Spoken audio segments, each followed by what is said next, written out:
Coming up on today's edition of Locked On Eagles, it looks like General Manager Howie Roseman is making some feelers before the NFL trade deadline. We'll get into that. Plus, this past Sunday's games, how it affected the Eagles despite them being on a bye week, and a look at their future schedule. It's kind of easy in the quarterback department. We'll get into all that and more on this edition of Locked On Eagles. You are Locked On Eagles, your daily Philadelphia Eagles podcast. Part of the Locked On Podcast Network, your team every day.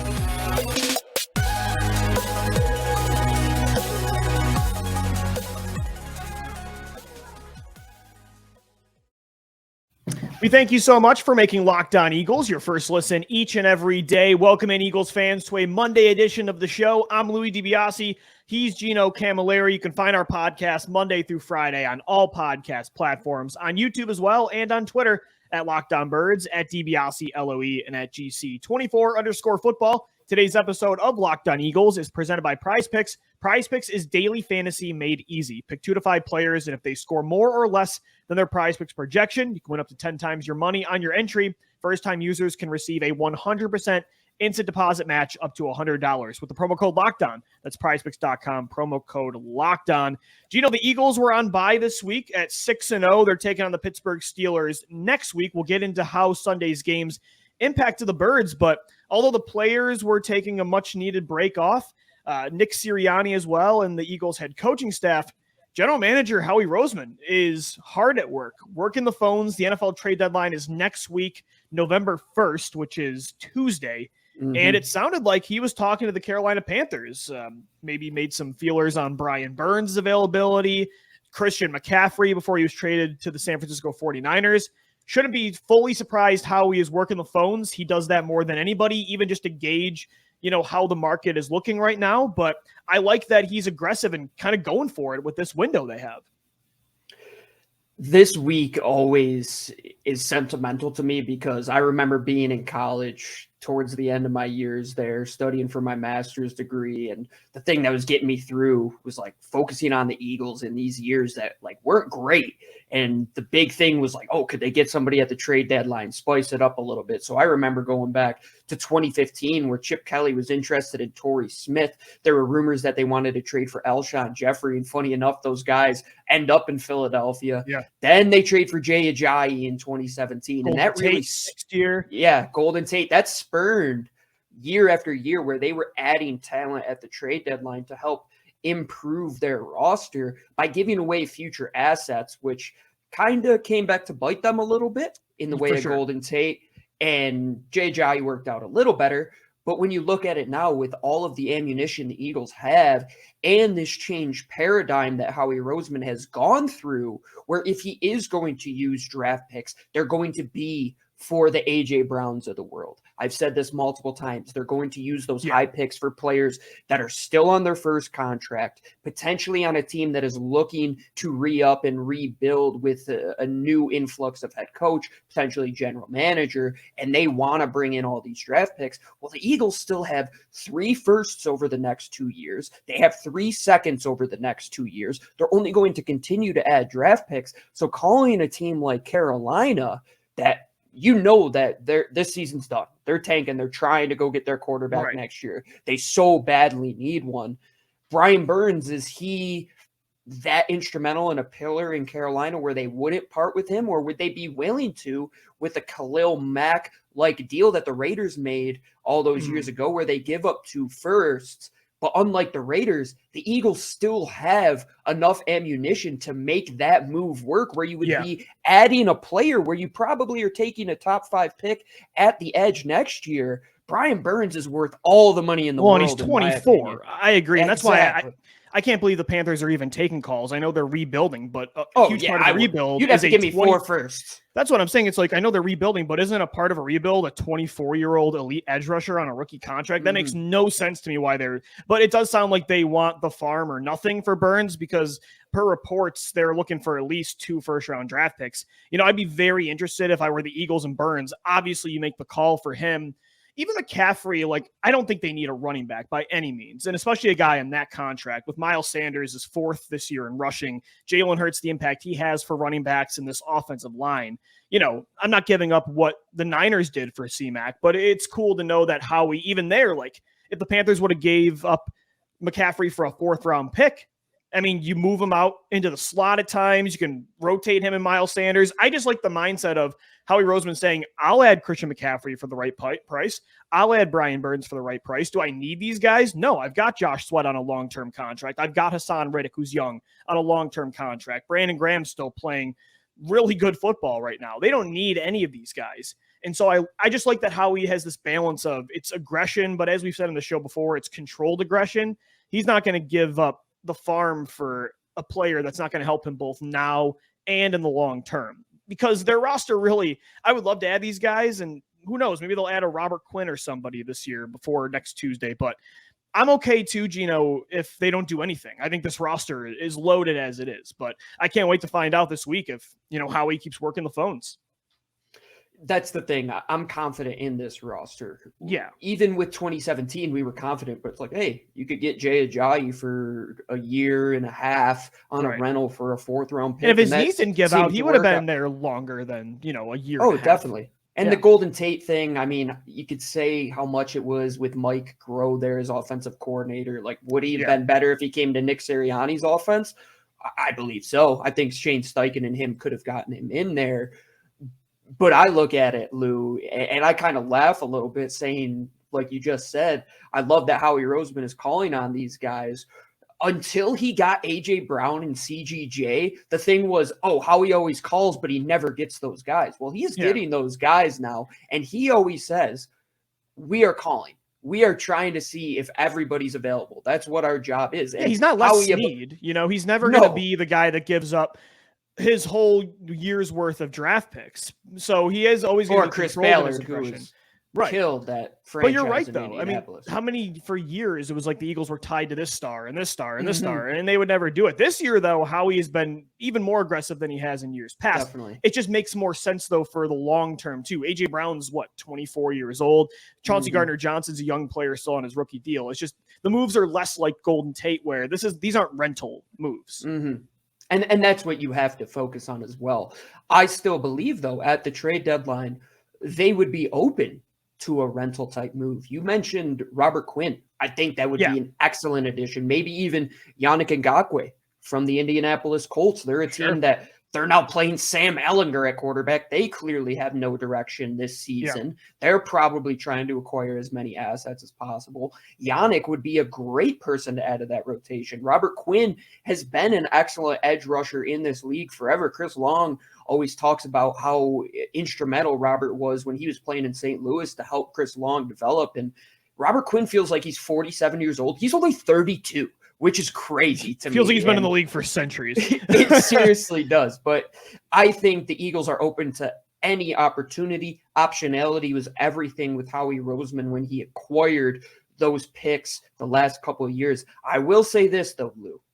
With as bad as the Saints are right now, as much as I would be willing to give up assets for Brian Burns, the chance to get Will Anderson on a rookie contract. I'm not giving up that pick, probably. I don't give up that top 10 or top 5 potential pick. Even in the slot, you would have to give me a first-round pick to give that one up. Brian Burns, though, 24 years old, if they were willing to listen for less than what they're offering or what they want, that I would totally be in. Again, with Howie, love the mindset of what can I add to maximize this window if it is for the right price. At the same time, I'm glad that, for a Christian McCaffrey, he wasn't willing to offer more than a 4th-round draft pick for sure. We'll see if he really goes in on a move. The NFL trade deadline is next Tuesday, November 1st. We'll keep you covered right here on Locked On Eagles.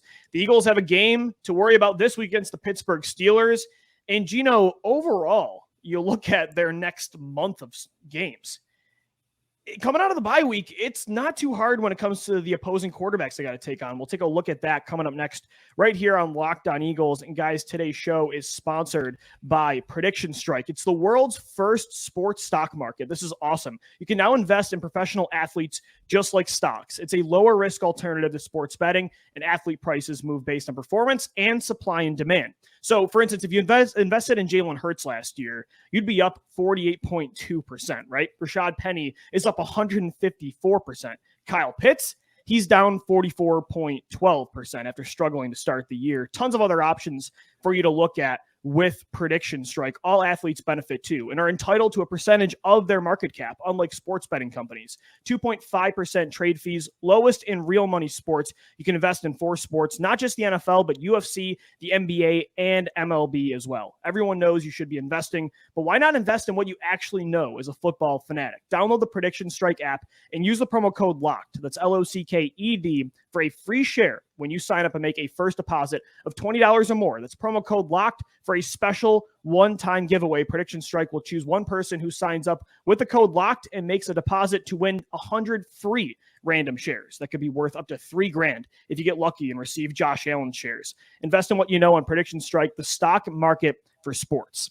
Guys, today's show is also sponsored by Blue Nile. Whether you're looking to pop the question, have a milestone to celebrate, or want to let your love sparkle, Blue Nile can help you make your celebrations even more memorable. As the original online jeweler, Blue Nile offers the largest selection of independently graded diamonds and pieces priced significantly below traditional retailers. Blue Nile has helped millions of couples create their perfect engagement ring. Their easy online tools let you choose the diamond shape, size, and clarity, as well as setting style. Blue Nile's bench jewelers will then help you handcraft her perfect one-of-a-kind engagement ring. Looking for a piece of fine jewelry to commemorate a special milestone, but still having trouble choosing? Blue Nile has jewelry experts on hand 24/7, available via phone or chat to help you find memorable gifts at every budget. Shop stress-free with Blue Nile's 100% satisfaction guarantee. All Blue Nile orders are insured and shipped for free in discreet packaging. They also offer overnight shipping if you're in a rush. Make your moment sparkle with Blue Nile. Go to BlueNile.com and use the promo code LOCKEDON to save $50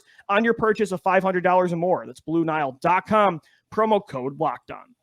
I'm Louis DiBiase. He's Gino Camilleri. We thank you so much for making today's edition of Locked On Eagles your first listen, and we thank you for making it your first listen each and every day. Make sure your second listen is the Locked On Sports Today podcast. From the games that matter the most to the biggest stories in sports, go beyond the scoreboard and behind the scenes with local experts and insight only Locked On can provide. Locked On Sports Today, available on this app you're listening to, every podcast app, YouTube, and all throughout the internet. I'm Louis DiBiase, and he's Gino Camilleri. And Gino, coming up with this segment, I wanted to get into, the Eagles are coming off a bye week. They're 6-0. They take on the Pittsburgh Steelers this week, a rookie in Kenny Pickett who's been very hot and cold. And you look at the outlook of the next month of games they have at 6-0.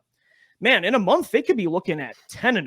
This looks very similar to last year's stretch run when they went 7-2 and were playing the likes of, Jake Fromm and Zach Wilson and Taylor Heineke. I mean, the quarterbacks they play, starting with Pickett, there's really no excuses for you to lose these games. They're going to be favored by maybe 10 plus in every one of these matchups. This is the stretch where if you are a good and a great football team, I believe we talked about this last week, like the 2017 run where you went on against Chicago, against San Francisco, against Denver, those teams that were not so great, let's say. I mean, you played Mitch Trubisky. I mean, you played Brock Osweiler. You're playing these quarterbacks that aren't great. But what did the Eagles do in those games? They asserted their dominance. They didn't even let those teams hang around. The first 6 games, you got Detroit the first week of the season. They came out hot. That might have been the best game that they've played all year long. You beat Dallas. You beat Minnesota, who's in first place. Jacksonville might be the best 2-5 team ever. They have a positive point differential, and they're 2-5. It doesn't make much sense at all to me. And now you're going into this stretch where you're not playing Kirk Cousins. You're not playing Dallas, whoever is at quarterback, and you're not playing Aaron Rodgers moving forward. You're playing 4 guys that are backups or rookie players. Yeah, so Gino, list off, who are the 4 we got? It's Pickett, right? I tweeted this out earlier. Yeah. Week 8 is Kenny Pickett. Week 9 is Davis Mills. Week 10 will be Taylor Heineke because Carson Wentz is on the injured reserve. Go figure. I bought tickets for that game just to see if they boo the poor hell son out of a them. gun. No, I know. No, they still will. They'll find a way. Yeah. And then the following week will be Sam Ehlinger. It looked like Matt Ryan was initially just going to be out with an injury, but they reported that it seems to be Sam Ehlinger's team moving forward, which is insane. If I was a Colts fan, I don't even care how good the Peyton and Andrew Luck years were. This is absolute nightmare, Gino, would be the Absolutely. Colts. After Luck, this quarterback purgatory they're stuck in because they mess things up with Luck for so long. And by the time they got the roster right, he retires, but you're still stuck with this good roster. So they've been trading for all these veterans, picking in the middle of these drafts, and not getting anybody. That's what I was so scared about in the post-Wentz era with the Eagles. And the Eagles went through that for the longest time in the early 2010s. I would hate to be Indy. And I guess it's what they're doing now, though, is seeing if Ehlinger sticks. And if not, you got a high pick in a loaded class. It's finally something they should have tried years ago. Yeah, they thought that they could go for it this year once again with Matt Ryan. Looks like Carson Wentz once again ruined a franchise for the following season. You know, the Eagles came out on the good end of it, at least with Jalen Hurts, but Indy wasn't so lucky. They were more reactive. I mean, they were starting, was it Curtis Painter in that one Peyton Manning year, and then they finally get Andrew Luck, and they're just starting Jacoby Brissett, and they're going through this Phillip Rivers. Phillip Rivers and Carson Wentz and Matt Ryan. We got to be lucky as Eagles fans, right? Yeah. I mean, I was scared of that outcome, man. I mean, it's tough because then they keep winning a certain floor of games, and it's just that sucks. I mean, that's just the worst spot to be in. But it's good for the Eagles because, you know, even with Matt Ryan being pretty bad this year, Sam Ehlinger, I'd rather play an inexperienced, you know, day 3 quarterback than a former MVP any day of the week. So it's a huge opportunity. And I don't want to start thinking undefeated in the regular season, but you look at this outlook, you know, the Eagles take everything game by game as you should, but there is a legitimate path in a month where we could be saying, could this team run the table? Because even when you look at after those matchups you mentioned, the Packers look like a shell of who they used to be. The Tennessee Titans are a fraud 4-2 team, if you ask me. Outside of you got the 2 Giants matchups and the final Cowboys game. Outside of that, man, they should be favored in every game. And that's the importance, Lou, with the 2 Giants matchups and that second one against Dallas being later in the season. Because their schedule is just as easy. You see how, absolutely. They're playing the same teams in the same conference or in the same divisions outside of, based on last year's rankings, who they would be playing in the respective NFC divisions. But if you look at it right now, Lou, the NFC East last year had 32 wins as a division in total. They're already at 20 wins through week 7 as a division. Yeah. They're only going to continue to pick up more wins and arguably be the best division in football. You can't drop these games because they are going to be key for seeding. They're going to be key for winning the division, and they're going to be key for hosting home field advantage through the playoffs, where you have seen such an advantage in these games in 2022. Playing at home versus the Eagles on the road, I would say I'll take playing at home any day of the week versus going down to Tampa versus going on the road to Dallas like they did in 2009 and getting swept 3 games. I don't want to be in that situation. You have to be number 1. You have to beat the teams that you are supposed to beat. So then you can continue to have that mental understanding that if we play at the caliber where, let's say, they drop a game or 2, and then they have to go into this tough part of their schedule, and they're still under that misnomer that they could play like that. That's the worst thing that we want to see. The best thing that the Eagles got out of the post-Super Bowl era was understanding how to win late in the season. It's this middle portion where things are kind of up and down. Let's solidify that. You got the first part taken care of, going 6-0 after going 2-5 last year. Let's settle in this middle portion of the year and beat those teams. This is the easy stretch, man. Yeah, they went undefeated in the tougher stretch of their schedule, which was the beginning. I mean, you played not 18. Look at that schedule in 18, Lou. Look at that schedule in 19. 2021 wasn't easy down the stretch, playing all those stacked NFC East games. They have done it in big time moments. So keep doing that, but do it throughout the whole year. Consistency is key for this team. It's going to be big. And taking a look at the NFC outlook, Gino, right now, we'll get into that coming up next. They have a even bigger opportunity with these games. We'll get into that coming up next. This is Locked On Eagles.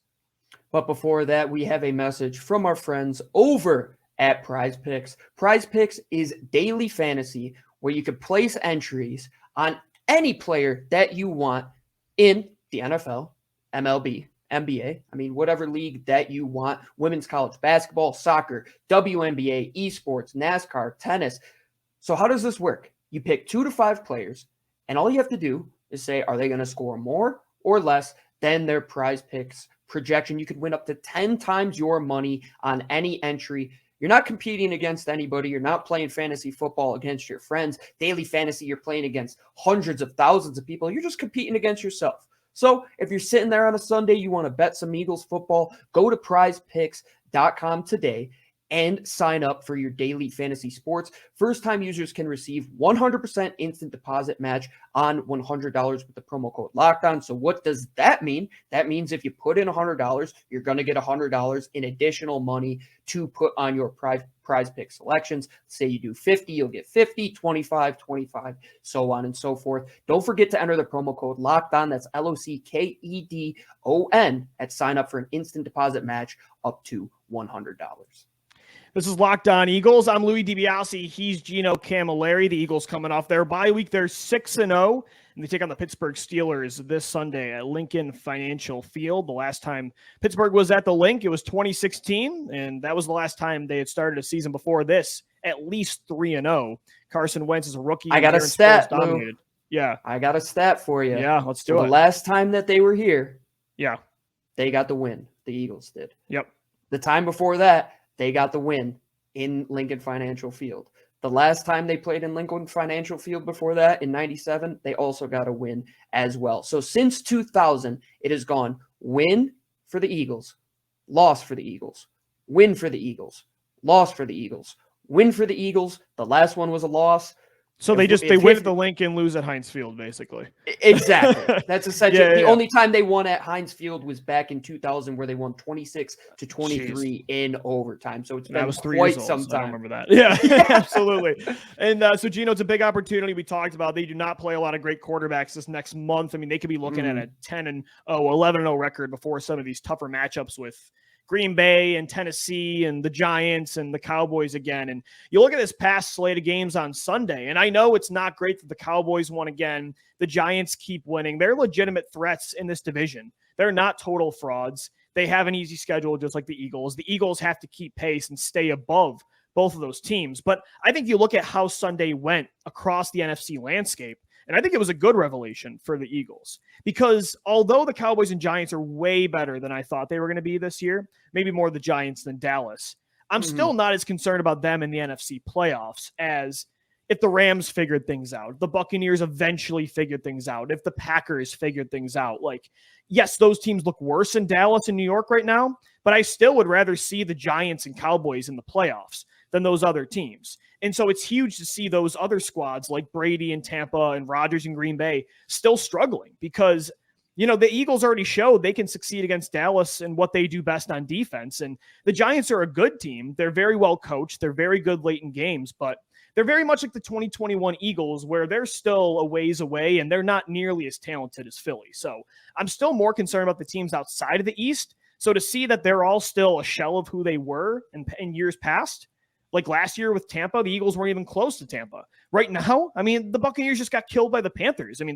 That's huge for where the Eagles are right now in this conference. I would say I'm more terrified of the NFC East. I wouldn't want to play a team 3 times in the playoffs. I don't like playing a team 3 times, especially if you get 2 wins over them, which will be instrumental. If the Eagles pick up another win over Dallas and 2 over the Giants, then you have to test fate. I'm a big superstition guy, so that definitely would be one for me, where I would rather play Tom Brady in that. It just looks like a dreadful situation in Tampa with what's going on there. Green Bay, they have nobody that can get open on offense for them right now. They lose to Washington and Taylor Heineke. That's just inexplicable. And look at the NFC West right now, Lou. Seattle is in first place. Yeah. Is that the biggest story of the NFL this year? The biggest shock is that Geno Smith has been light years better than Russell Wilson and Kyler Murray potentially, and Matt Stafford right now, and everybody else in the West. I mean, San Francisco gets their doors blown off by Kansas City. Their defense looked horrendous in that game. What is the threat? The threat is themselves. Don't let off the gas. You have what it takes to beat the teams in your conference. You had what it takes to beat the teams in your division. And especially this year, you can't let off the gas because your division is right there with you. If you were, let's say, like Green Bay over the last decade, where their division just hasn't had anybody, and you could continue to just put up wins, but there's not as much pressure. When there's pressure and expectations, I think the Eagles team, they just perform in that element. They don't like the 2017 where that division was basically all but over and you're just fighting for home field advantage, and down the stretch without Wentz, they didn't look great at all. That pressure there were was talks off. that Sudfeld should start in the playoffs. Yeah, I mean, the pressure was off and things weren't going great, but then they hit the playoffs and the pressure's back on again. I like the Eagles to respond in any situation, but if you're going to go into a playoff environment, I would love to see Tom Brady I'd still rather play Daniel Jones. I mean, I could just totally see the 6 seed Packers. I don't like playing NFC East teams at all, in regular season matchups. Yeah. So in the playoffs, I'm skeptical as well. For but sure. With as good as this Eagles team has played and how bad the rest of the NFC is, it looks really good. Let's say prediction earlier in the offseason where we said this NFC is wide open. It's clear as ever that this thing is clear for the taking. If you were to tell me, go get it. I would much rather have this scenario play out where, it stinks that you're 6-0 and you're only a game up in your division. That's not ideal for sure. But if you were to tell me that the Giants and Cowboys are going to be good like this, but it cost the NFC, Tampa Bay looking like a shell of themselves, Green Bay, the Super Bowl champion Los Angeles Rams, I'll take that every day of the week because those three teams still, the ceilings they offer with the talent on their roster, still to me would pose a bigger threat if they figured things out. So I'm much more I prefer that this outcome has happened. And it's going to be tough. They, like you said, they got to keep up with this easy schedule. They got to win those matchups against the Giants and Cowboys late. They already took care of one against Dallas on primetime football. But, the NFC, you're right, man. It is just the entire NFL. Just everything except for the Bills and Chiefs and Eagles is not figured out. We can't forget to mention this. New Orleans Saints. Yeah. Tampa better pick it up because if by some reason New Orleans gets hot and they win that division with 8 games. No, please not again. 2 years in a row. The Miami going on a 7-game win streak last year. We can't, not again this year. Tom Brady's already on the anti-Eagles list for many decades now. I don't think the hate could get any stronger if that situation were to play out. We'll see. Gino. We'll keep covering everything that's going on with the Eagles and the NFC right here on Locked On Eagles. 5 podcasts a week, Monday through Friday on all podcast platforms and on YouTube as well. We'll always be talking birds. After the show, hit us up on Twitter. It's at Locked On Birds, at GC24_football, and at DiBiase, LOE. As always, we thank you for making Locked On Eagles your first listen each and every day. Now, make sure your next listen is the Locked On Sports Today podcast, the biggest stories of the day, plus instant reactions, big game recaps, and the take of the day. Available on the Odyssey app, YouTube, and wherever you get your shows. For Gino Camilleri, I'm Lou DiBiase signing off. We'll see you for Tuesday's edition of LOE. As always, thank you for downloading. Thank you for watching and listening. And let's go, Birds. Fly, Eagles, fly.